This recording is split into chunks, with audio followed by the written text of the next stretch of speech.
વાડીથી Detroj road ઉપર આ જે ગવર્મેન્ટે જે ખાડા ખોદી અને રોડ બનાવવા માટે જે ખોદી મૂક્યું છે એ છેલ્લા એક વર્ષથી લોકો પરેશાન થાય છે અને આનું કોઈ નિરાકરણ આવતું નથી અને રોડ બનાવતા નથી. અને ધારાસભ્ય હાર્દિકભાઈ પટેલ સુધી રજૂઆત કરી છે, છતાં પણ કોઈ સાંભળતું નથી.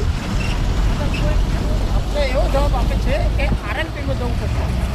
અને જો આરએનપી વાળાનો અમને નંબર આપો તો અમે આરએનપીમાં જઈએ અને શું રજૂઆત કરીએ. પણ દેત્રોજથી કડીના રોડમાં જે રોડ તોડી અને મૂક્યો છે છેલ્લા એક વર્ષથી કોઈ કામ ચાલુ નથી. અને તો કંઈ ખોદવાનો નહોતો તમારે, આ તો બનાવવાનો નહોતો. જે સ્થિતિમાં હતો એ રાખવો પડે તમારે, તો પબ્લિકને શાંતિ મળે. અને જેટલી પબ્લિક અહીંથી જાય છે, કેટલાક એક્સિડન્ટ થાય છે, કંઈક બાળકો પડી ગયા છે અને કેટલીક બહેનોની ડિલિવરી થઈ ગઈ છે, છતાં પણ કોઈ સરકાર જાગૃત નથી થતી.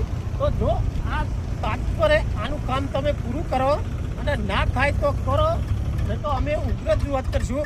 આખું દેત્રોજ ગામ, આજુબાજુના ગામડા બધા અમે એક થઈ અને આની ઉગ્ર રજૂઆત કરીશું.